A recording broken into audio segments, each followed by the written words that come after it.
June has been such a tough month for Kenyans, and if you're not Kenyan and you're not aware of what has been happening in the country of Kenya, being a patriot and being in Kenya myself, I feel like I would be doing the people of my country a disservice if I do not give my 2 cents on this matter.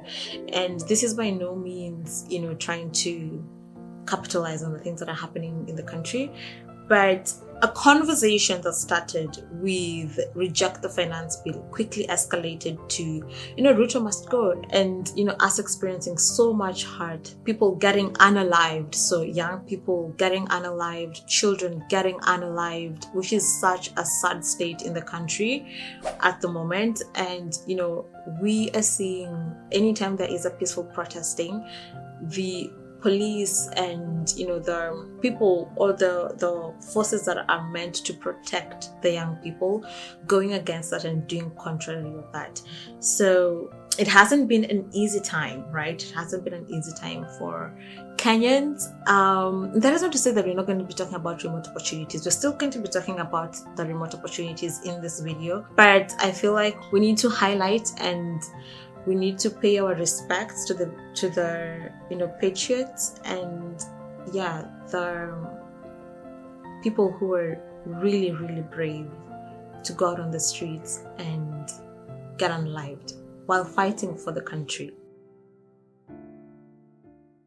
In this week's remote opportunities that we are showcasing, we are going to be talking about remote companies, particularly in the NGO sector. Some of these organizations are doing amazing work. They're working on protecting people's lives. They're working on protecting people's rights. As we're going to see very shortly, others are working towards, protecting the climate, protecting the world, the environment. So really, really different organizations, different non-governmental organizations doing great work in this space, and they do allow you to work remotely. So let's start with our very first organization called Project Expedite Justice. And PEJ uses all available resources, particularly legal resources, to seek justice for individuals who are inadequately protected under the law, who cannot access legal resources, and who are exploited by both government, corporations, and other institutions. They do assist the victims of atrocity crimes in seeking justice through all available legal mechanisms. They are in the business of ensuring that all the fundamental protections articulated in either national, regional, international human rights laws are actualized in practice. The timing of us getting to know this institution does come in handy, and it's really, really special because, like I said, not all of us can be on the streets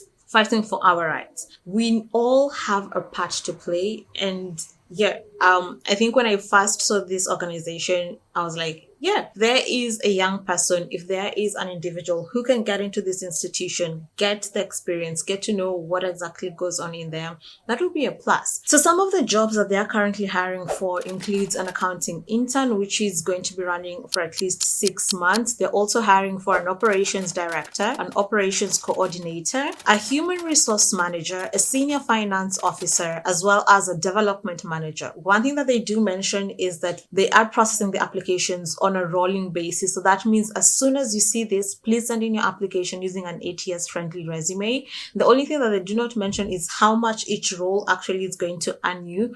But that shouldn't deter you. That shouldn't be the reason as to why you're not sending in your application. Make sure that you have an ATS friendly resume because you're going to be sending it in through email. We're going to leave it up here. I'm going to be showcasing it here.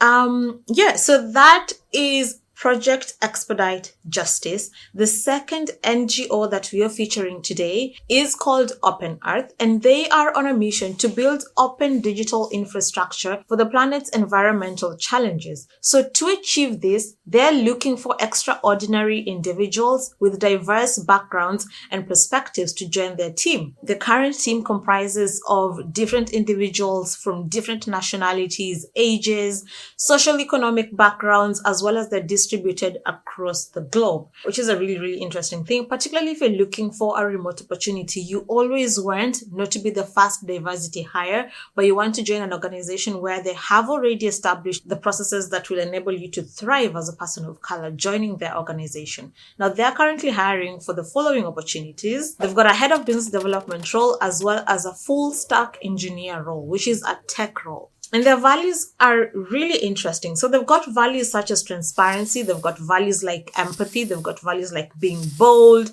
They've got values like, being fun, diversity, as well as being a team player. So let's take a look at the application process and let me guide you through on how to answer the questions. So the very first thing that you're going to see when you get on over to their page is you have to insert your name. You have to input your name rather, as well as your email address. The role that you're hiring for is going to be coming up directly. Immediately. So the only thing you have to do is to attach your CV. Next, you have to attach your cover letter. You need to state your desired salary range. So that you can always do by heading over to Greenhouse and typing out or asking Greenhouse really what the average business developer would get or would earn in such an environment, so in an NGO, and then it will give you a range that you can always input here if you're not particularly sure how much to quote for. The other thing is that we got a question on if you're eligible to work in your country of residence. The answer is yes, right? Because I'm assuming you are eligible to work in your country that you're residing. Will you be requiring a work visa? No. How did you know about the role beyond the savannah? Your employment status. So we've got three options. We've got employed, we've got looking, as well as freelance. So pick the one that best describes you. Doesn't have to describe you 100%, but pick the one that best describes you. And then you have to attach your LinkedIn profile, which, as I mentioned, you need to have a LinkedIn profile. And if you got say a GitHub, if you are a creative, then there is the aspect of, add the profile link. Particularly for the full stack engineer roles, you do need to have a portfolio, so you can link your portfolio link over there. So head on over to our website once again and send out your application. If you're a student or, if you want to convert your CV to become ATS friendly, you don't have a LinkedIn profile, you want to create one, I really urge you to purchase our services. We currently have a 20% offer running, and we're going to showcase them over here. We've got a 20% offer on all our products and services. Yeah.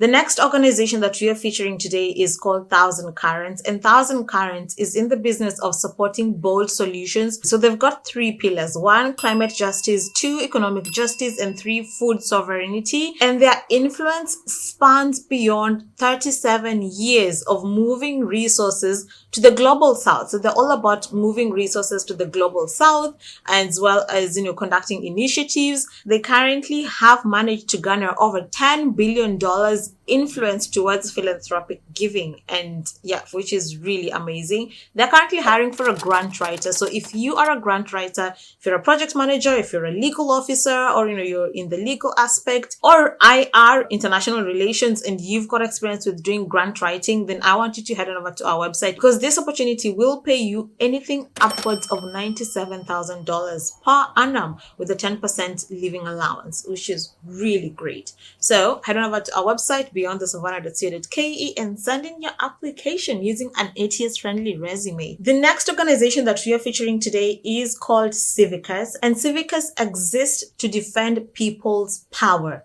Literally, it says so on their website. And as a growing global alliance of over 15,000 members in over 175 countries, they work together to monitor violations of basic civic freedoms, call out the perpetrators of those violations, and strengthen the power of the people to organize by supporting a more accountable, effective, and innovative civil society. They strive towards promoting excluded voices, especially those that are coming from the global south. So you can tell why I'm so enthusiastic about these organizations. So Civicus is currently hiring for a media advisor and a civic space researcher lead.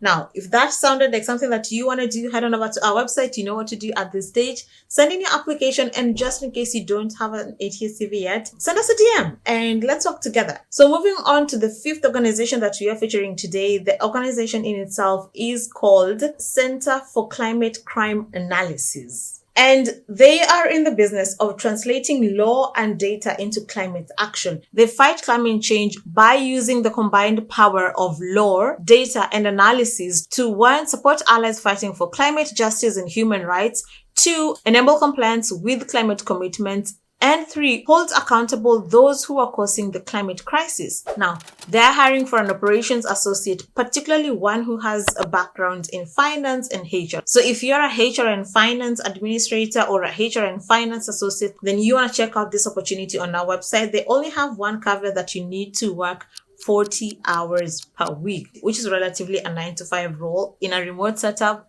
It's really hard to come by. The only thing that I do advise with this particular role is that you move in haste, because it is about to expire. Now let's move on to our sixth organization that we are featuring today. And the organization is called Restless Development. So every year they train, mentor, nurture, and connect thousands of young people to lead change. And they cannot do this without the talented, creative individuals at every level in their organization. So apart from getting fairly compensated in terms of your salary, which is very transparent, you also get to become a part of a team that, works towards making impact in young people's lives. You also get to be a part of a team that values inclusivity, diversity, and is interested and focused on shifting power. There are regular opportunities for you to learn and grow through workshops. You get to enjoy a good work-life balance with the help of flexible working hours and people-focused policies. There is a well-being support that is geared towards the well-being and happiness of their employees. And then lastly, you get to belong to an organization that actually values the hard work of its employees. So if you are looking for a communications role, they're currently hiring for a head of communications that will allow you to work from anywhere in the world. They're also currently hiring for a finance and administrator coordinator role, but that they're hiring for in Harare. So if you are in Harare and you want to work with Restless Development, or you want to work remotely from anywhere in the world, then I urge you to head on over to our website, send in your application using an ATS-friendly resume, and I wish you nothing but all the very best in your job hunt. I guess I will see you again in the next one.